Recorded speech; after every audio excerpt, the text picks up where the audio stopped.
Good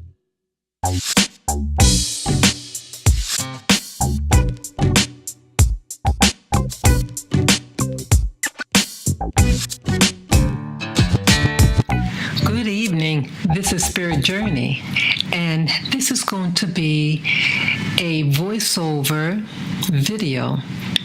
And what I'm going to discuss is about the holographic world and what they call the sacred geometry. Well, about 3 days ago, I was reading a book by this gentleman that you see here on the screen, David Icke. And in this book, David Icke talks about the holographic world and that the world is built on these, I guess, like a building block, and that you have what they call a wave form. And from this waveform the next element in this waveform is digital. And then from the digital, the hologram. Think of it like the building blocks of a building. You know, you have let's say it's made out of bricks. So if you examine each brick, grains of particular matter, and then the particles of the matter, forms a brick, and then the bricks form a wall, and then the walls form a roof, and then you have a building. So you think of it as the building blocks of what we call reality. And reality is, according to David Icke, is a hologram. It's not really real. And what is a hologram? Okay, well, let's see here so you can visually see what a hologram is. So I'm going to type in hologram. Okay. So hologram, a three-dimensional image formed by the interface of light beams from a laser or other coherent light source. Okay, and as you see on the screen here, see, like this is a three-dimensional image. It's a hologram. But you see here, it comes from a base, like the base of this item here, where my pointer is at. Light goes through it, and then what comes through the surface is this three-dimensional image. Okay, and these are other examples of images. Let me see if anything else here. Okay, I guess like this car. See, like this car here? That is a hologram. So the hologram could look really real. And so this Mr. David Icke, and also I forgot to add that this is the book that I recently got from him. It's called Everything You Need to Know But Have Never Been Told. And I just started reading it, and it is fantastic as he's discussing about the world that we live in, and us that this whole world that we're in is a hologram, and it's a how you pronounce it? Assimilation, something like that. That it's something that is constructing what we see. And why that is so important to me in my spiritual journey is about reality. And this hologram or simulation, computer simulation, here I'm on a computer right now, but it's when you think of a simulation and a computer, you think of something like something that has software, and those people who know about computer programming, it's all numbers and everything. And some years back, I was designing my own website. And when a person who's designing a website, see, there's different levels of how you can look at, when you're doing a website. Because when you're doing a website, it allows you to see the website. Like, let's say, for example, this picture here of Mr. David Icke. You could click on this picture, whatever, and it'll show you the representation of what it took to make this image. And it would have a written explanation. It'll have, it was just it's hard for me to explain, but in other things would have just jibber jab. It's things that you look at it and it doesn't, you wouldn't know that it's a picture. It'll indicate the instructions of, go 1 inch down and then you center and this and that. You wouldn't know. It'll just be information that goes in detail about the formatting of what you see or what color you're going to use. Everything. And it's in layers. You can look at the website in different layers of instructions. And I think one of the layers had, just numbers. But those numbers actually represents what you visually see. So those people who know how to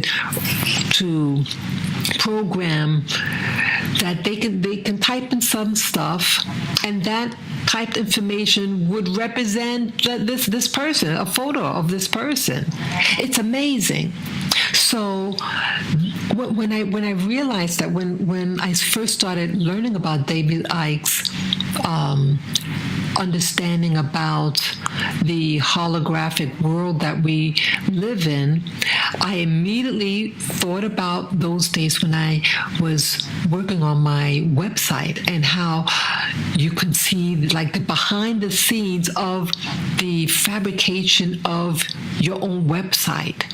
Everything is coded. Everything. It represents something else and it builds into a final product, whether it be a website or let's say the blueprint for a building in real life, So that's telling me that our world is made by an intelligence.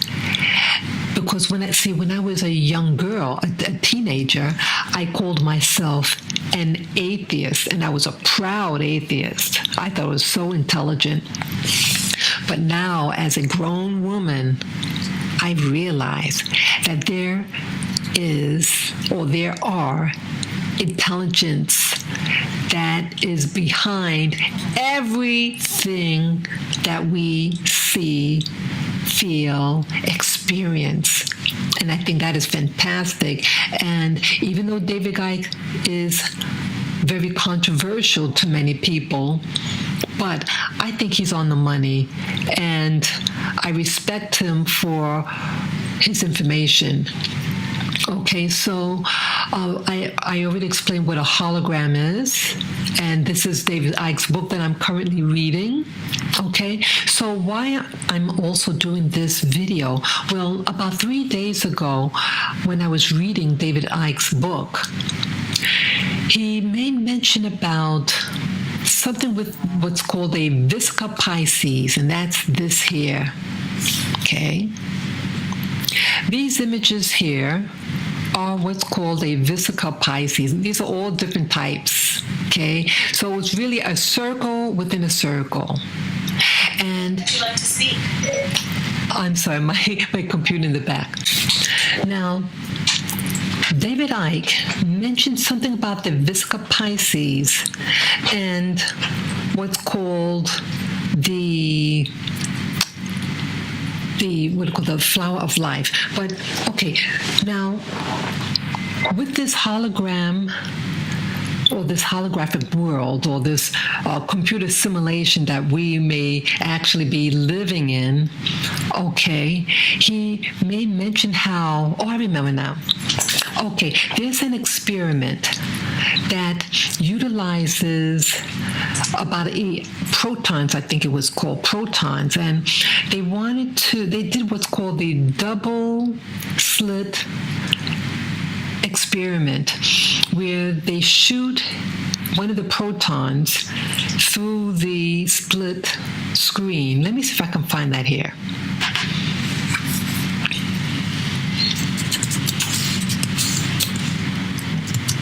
Oh, there goes, double slit. Double slit experiment. Okay. Now this is, I'm going to play this. But you see here, this is some of the information here in the visual, what the double split experiment is. Basically, you have the particles and you shoot it through, and it forms what they call a waveform here. And then from the waveform, it'll go through these slits, and then it'll show a pattern. But this pattern, like, they discovered that when it did something that was unexpected. I'm going to play this video here because I think it'll better explain what it is. And here we are, the granddaddy of all quantum weirdness, the infamous double slit experiment. To understand this experiment, we first need to see how particles, or little balls of matter, act. If we randomly shoot a small object, say a marble, at the screen, we see a pattern on the back wall where they went through the slit and hit. Now, if we add a second slit, we would expect to see a second band duplicated to the right. Now, let's look at waves. The waves hit the slit and radiate out, striking the back wall with the most intensity directly in line with the slit. The line of brightness on the back screen shows that intensity. This is similar to the line the marbles make. But when we add the second slit, something different happens. If the top of one wave meets the bottom of another wave, they cancel each other out. So now there is an interference pattern on the back wall. Places where the two tops meet are the highest intensity, the bright lines, and where they cancel, there is nothing. So when we throw things, that is matter, through two slits, we get this, two bands of hits. And with waves, we get an interference pattern of many bands. Good so far. Now, let's go quantum.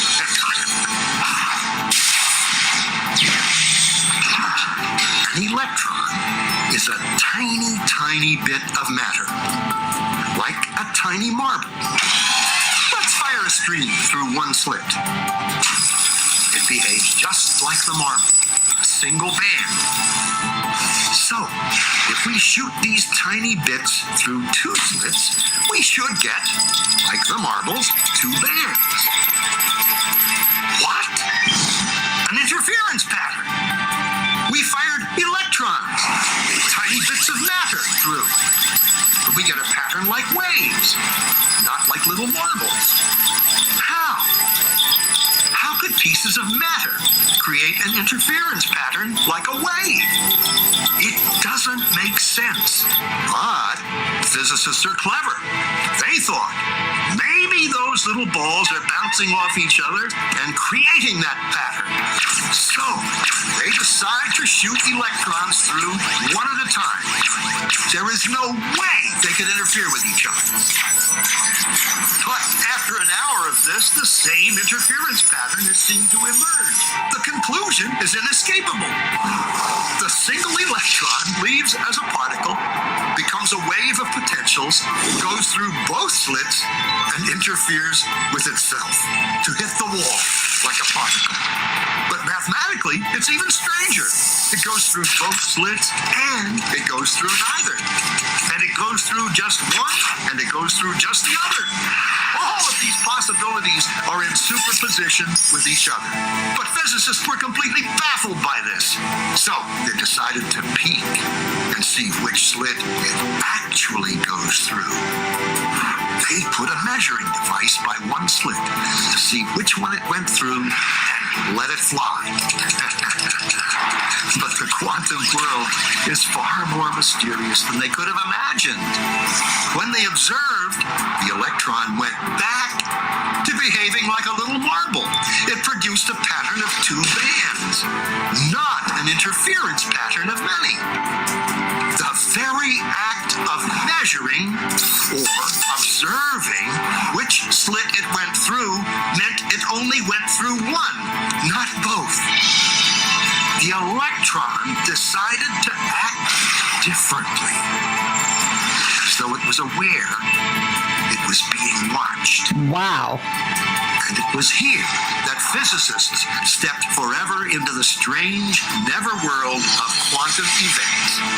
What is matter? Marbles or waves? And waves of what? And what does an observer have to do with any of this? The observer collapsed the wave function simply by observing. As you saw in this video regarding the double slit experiment, as you saw that when it became a wave pattern, like when they dropped like something in the water and the little ripples, like a circular ripple, and then the item, the like two circles collide with each other.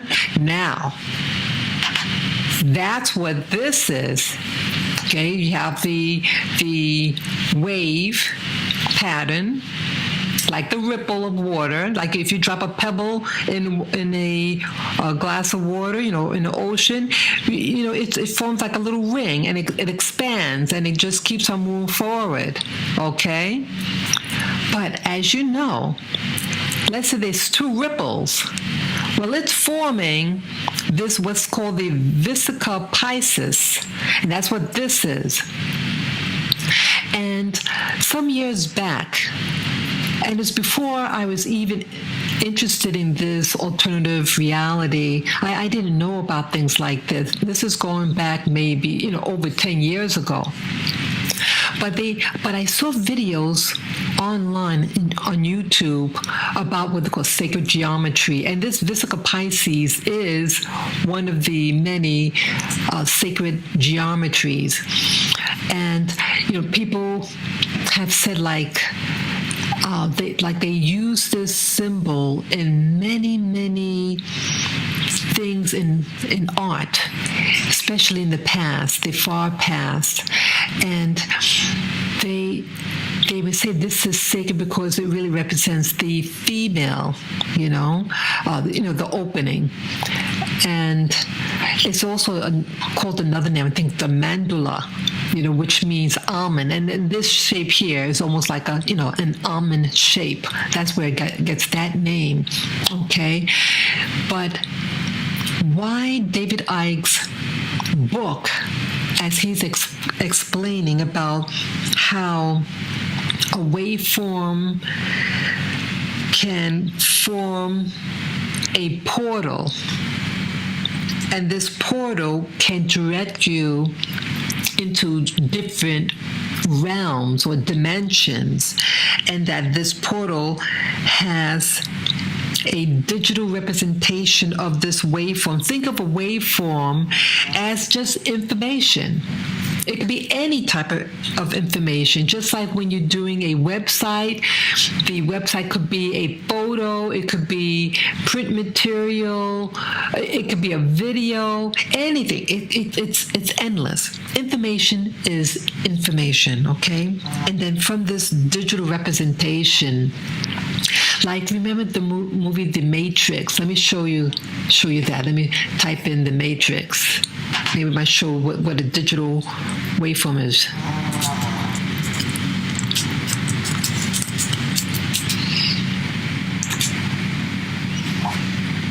Okay. Okay, see these little lines here? These are digitals. Digital numbers here, all here. These are digitals. And as you know, in the movie The Matrix, they were in an assimilation, remember? Everything was computerized, and it made you see things. Okay, that's what the movie The Matrix was all about. It's about an artificial world. And it was in 3D. Remember this man here, Morpheus? And he says, what is reality? What is real? Remember that? Well, they were inside an assimilation, a computer simulation, and these numbers. And just like when you're making a website, you'll see these funny little numbers here, and you don't know what it is. But these are codes, information, whatever what you want to call it. This represents these little lines and numbers, whatever, could represent this picture that you see. It could represent anything. It could represent this picture or this one or me. Anything. Okay? And then the final step is the hologram. That's the three-dimensional image right there. Okay? So again, when David Icke was talking about the digital numbers and the waveforms and talked about this mandala, I said, what? And it clicked. And this is coincidental, but again, nothing in life is really coincidental. My bedspread that I'm currently sleeping on is this symbol here. Yes, I kid you not. Okay? And this is like the basic foundation of the hologram. Okay? And then, let me show you something else. Okay, these are other, what's called the sacred geometry, all different types. And as you see, it's always like a circle. Just like when you drop a pebble in the water, it's like a ripple. And the ripples bounce and combine with each other. Okay, all these designs. It's amazing. So going back here, see this picture right here? This is called, get this, the flower of life. See that? Let me see if I click on it. Okay, this is the flower of life. And the flower of life is composed of the VISICA PISIS, and it's just reproducing itself. It's like a ring within a ring within a ring, etc., etc. Like this one, it starts to build up. See that? This is a ring, and then this is a ring. That's what it's made up of. Rings inside another ring, and then you get this. And to call this the flower of life, it's staggering to me, because the flower of life, the tree of life, like in the Bible, is the foundation of the hologram. And the ancients, let me see if there are pictures out there of the ancient pictures of the flower of life.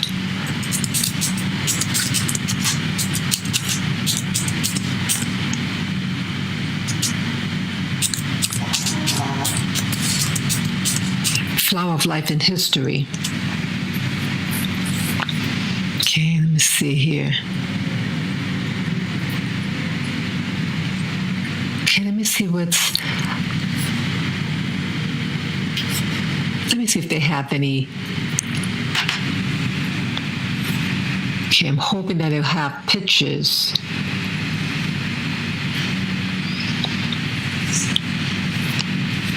Okay, see that the seed of life, the egg of life, the fruit of life. Okay, that's not what I'm looking for. Oh, okay, here's something. Okay, this is an ancient picture. See that there? It's kind of faint. But see, this is the outer circle, and then here you have the circle within the circle, what they call the flower of life. Okay? And the caption above says, the temple of Osiris at Abydos, Egypt, contains the oldest known examples of the flower of life. They are at least over 6,000 years old, and they date back to as long as 10,500 BC or earlier. Okay, this is just one website. Okay, wow. So, and then many, over the internet, there's many examples of this mandala, or the flower of life, in ancient sculpture, or murals, and all that. Okay, so what I'm getting at with all this information here is that the ancients, the ancient Egyptians, the ancients all over the world that depict the flower of life, as you see here, or the VISICA PISIS, is that they were aware that the world was built upon this knowledge. And that's why it is considered sacred. And it blows my mind. Like even in India has this also. And they talk about this. A lot of this stuff you see in ancient Indian art. So I believe with all this, what the ancients and the mystery schools is all about is that we are living in a holographic world, that the foundation, or you can think of it as the atom of life, is the VISICA Pisces. Okay? And when it gets in more detail, the flower of life. So if you realize that the world that you live in, and as you might have heard Indians say, in their religion, the Hindu religion, that life is an illusion. They say that life is an illusion because they know it's no substance to it. And a hologram, you can, if you're looking at a hologram, let me show you here where the hologram is. Let me see if I can find it. Like this car, or this thing here, better yet, you can put your hand right through the image. And so that's why the Hindus say that life is an illusion. And they represent this knowledge of life with the VISICA Pisces, with the tree of life. It's everywhere. So it becomes like their religion, their jewelry. It's represented in every aspect of their life. So I'm excited about David Icke's sharing with us his understanding about the holographic world that we live in. And he himself says that this is all an illusion. And so our next step is to find out who designed this matrix, this holographic world. So there is a creator that is manipulating what we see and causing such, they're tapping into our five senses to manipulate and alter our behaviors, according to David Icke, and have us do things because they want to feed our feed off our energies, our fears, when we get angry, when we are sad, when we have wars. These parasites tap into our weaknesses and feed off of this fear. This fear is food for them. And again, maybe like in the Bible, when it talks about the creation, that maybe it was a perfect world. I mean, I should say, there was an initial hologram. Remember in the book of Genesis, and Adam and Eve are placed in this, what they call Garden of Eden. And if you look up the word, the Garden of Eden, what it means what was that now? Pleasure. Eden means pleasure. So think of that pleasure is the hologram. You have a choice. We can place you in this hologram to receive, to see pleasure, things that are good, versus the tree of the knowledge of good and evil, which is the dualities. And you notice, like with the Masons are fixated on what we call those squares, those black and white squares. Let me show you what that looks like. Let me put it here.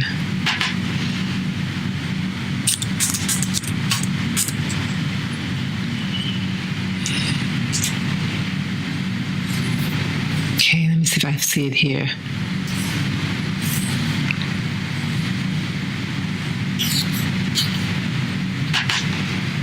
Those black, okay. Now these are Masons that you see here in this picture. Let me click on it. See what's below them? Black and white squares. Black and white squares has to do with duality. Up, down, yes, no, black, white. That is the tree of good and evil, versus the tree of life,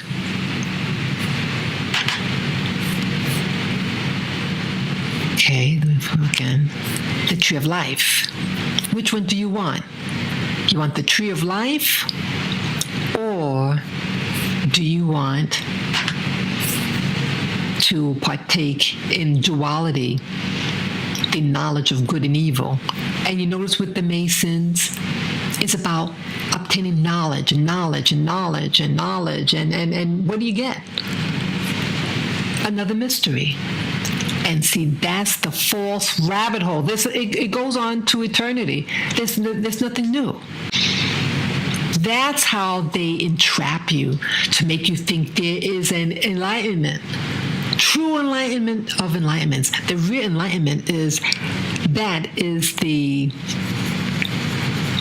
trap, the wheel trap, to get you in bondage with knowledge. It all puffs up. As the Bible says, that knowledge puffs up, but love builds up. Let's focus on this. The tree of life, the tree of pleasure, the Garden of Eden. That's what this represents. And the ancient Indian people, the ancient Hindus, knew about this. And so here we're fighting and fighting to become members of organizations like these. See that? It's all to trap you. And you see, they're all men. And see how it all ties in with the Bible? How Adam is subjugating Eve, the feminine, and she's being punished for something she had no malice intent. And so they're withholding information against the woman. But there are female organizations, as I saw here, this one. This is the female version of the Masons, Order of the Eastern Star, okay? but it's all the same. Okay, and this is the Bible, Christian Bible. And see, the Bible is also a trickery. It focuses on the illusion, the black and white world, the yes and no, the up and down, pain and pleasure. That's all you're ever going to get out of this book. And people like it. People who, these organized religions, that's all what it's about. To keep you trapped in the illusion of false enlightenment. Get out of it. Get out of this system of entrapment and lies. Come out of it and become members of the Tree of Life. So, I hope you enjoyed this video, and do your own homework.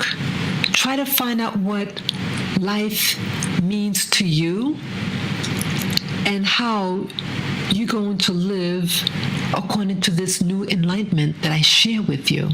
Share this with other people, your loved ones, and really learn about this new freedom of getting out of this system of duality, black and white. So I thank you for watching. Bye-bye.